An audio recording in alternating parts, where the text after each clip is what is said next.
জোয়ার ভাটা সৃষ্টির পেছনে ১.৫ শতাধিক বিষয় প্রভাবক হিসেবে কাজ করে।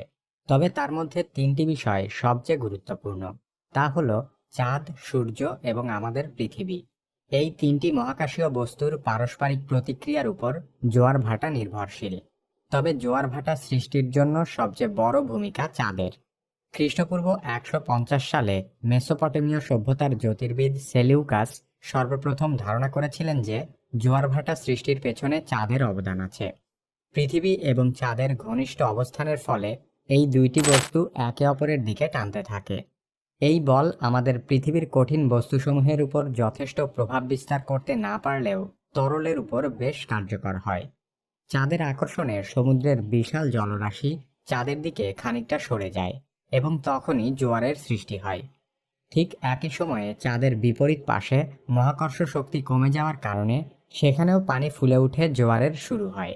চাঁদের দিকে শুরু হওয়া জোয়ারকে বলা হয় মুখ্য জোয়ার এবং চাঁদের বিপরীত দিকে যে জোয়ার হয় তাকে বলে গৌণ জোয়ার। আর এই জোয়ারের সময় পৃথিবীর বাকি দুই দিকে সমুদ্রের জলস্তর নেমে যাওয়াকে বলে ভাটা।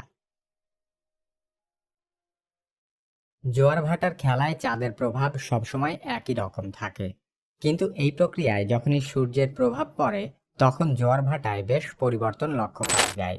সূর্যের অবস্থানের কারণে জোয়ার কখনো প্রকট হয়, আবার কখনো তীব্রতা হারায়। যখন চাঁদ, সূর্য এবং পৃথিবী একই সরলরেখায় অবস্থান করে তখন অধিক মহাকর্ষীয় বলের প্রভাবে স্বাভাবিকের তুলনায় তীব্র জোয়ার হয়। একে তেজ কটাল বা ভরা কটাল অথবা ভরা জোয়ার বলা হয়। অমাবস্যা ও পূর্ণিমার রাতে পৃথিবী, চাঁদ ও সূর্য একই সরলরেখায় অবস্থান করলে ভরা জোয়ার দেখা যায়। ভরা কটালের বিপরীত দশা হল মরা কটাল। মরা কটাল বোঝার আগে কৃষ্ণপক্ষ এবং শুক্লপক্ষ সম্পর্কে জানতে হবে।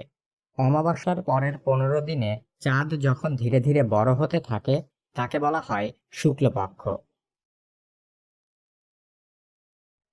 মহাকর্ষ বলের প্রভাব ছাড়াও উপকূলের ধরন, উপসাগর মোহনা, স্থানীয় বায়ুপ্রবাহ এবং আবহাওয়া জোয়ার ভাটার উপর অত্যন্ত ক্রিয়াশীল। সমুদ্রতলের ভূমিরূপের পার্থক্যের কারণে পৃথিবীর বিভিন্ন অঞ্চলের জোয়ার ভাটার উচ্চতায় পার্থক্য দেখা যায়। জোয়ারের পানি উপকূলের দিকে অগ্রসর হলে জল সমতলের যে উত্থান ঘটে তাকে বলে জোয়ারের জলের সর্বোচ্চ সীমা, এবং ভাটার পানি সমুদ্রের দিকে নেমে যাওয়ার সময় জল সমতলের যে পতন ঘটে তাকে বলে জোয়ারের জলের সর্বনিম্ন সীমা।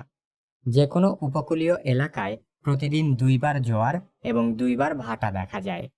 কোনো স্থানে মুখ্য জোয়ারের ৬ ঘন্টা ১৩ মিনিট পর সেখানে ভাটা হয় এবং মুখ্য জোয়ারের ১২ ঘন্টা ২৬ মিনিট পর সেই স্থানে গৌণ জোয়ার হয়।